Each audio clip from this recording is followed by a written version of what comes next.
Not too long ago, the dollar was as good as gold. In fact, dollar bills were labeled gold certificates. So just imagine if the dollar was as good as gold once again.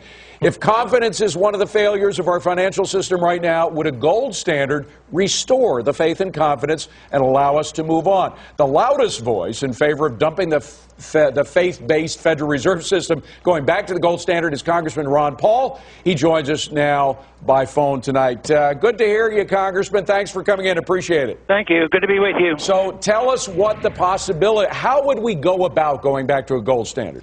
Well, we have some pretty good history to look at. We can look at our own history.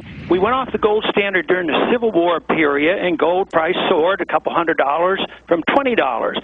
But at that, we lived in a different time then. In the 1970s, they passed a Resumption Act, and they had a 3-year period in the latter part of the 1870s, and there was a transition. They quit printing greenbacks. They withdrew some greenbacks. They balanced the budget, and we weren't running a welfare warfare state. And the people, believe it or not, trusted their government. And it was a non-event. In 3 years, the dollar was as good as gold at $20 an ounce. England, after World War I, tried to do the same thing, but they had too many pounds circulating, and they went down back to an old price, and they didn't withdraw any pounds, so it didn't work. And now we have a bigger problem. The transition would be pretty tough, and I've written and talked a lot about this, and you'd have to devise a system where there would be a transition where maybe you could have a gold standard competing with a paper standard, and then obviously gold would win out. People would eventually go to gold because the paper, we're getting down to the bottom right now. The last thing before they really rush to gold is the Treasury bill, and well, that's about popped, hasn't it? The juice on that.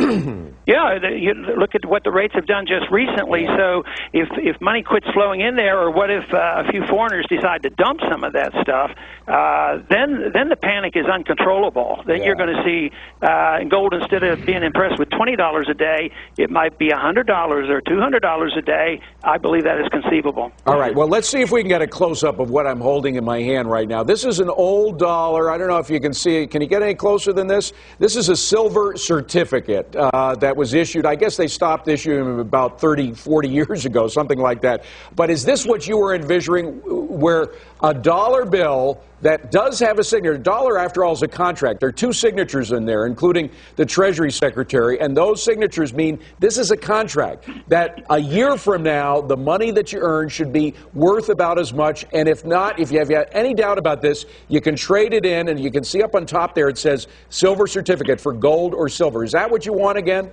To some degree, but there's been a lot of writings about how you might do this in the private market and not have a government monopoly. Because we did have shortcomings in our gold standard because we had bimetallism and we had artificially prices fixed between gold and silver.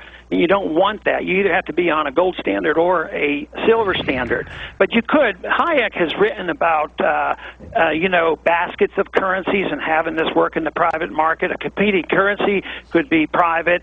But, yes, eventually what you'd want to do, a lot of people say, oh, we don't want gold. We can't carry all that gold around in our pocket. Right. No, I think your point that you're making is right. You're still going to have certificates, or you're going to have electronic entries. There are people today who are trying to promote this idea through electronic gold. But the problem is the legal tender laws force us to use dollars in all settlements. So one of my goals in Washington to move in that direction would be to repeal legal tender laws. Actually, all we need to do is obey the Constitution, because it's still very clear, it hasn't been repealed, that only gold and silver can be legal tender. Believe it or not, they don't even obey the Constitution anymore. We believe it now. We've seen enough examples of that, unfortunately, the past couple of months. Congressman, thank you so much for being here. Appreciate it.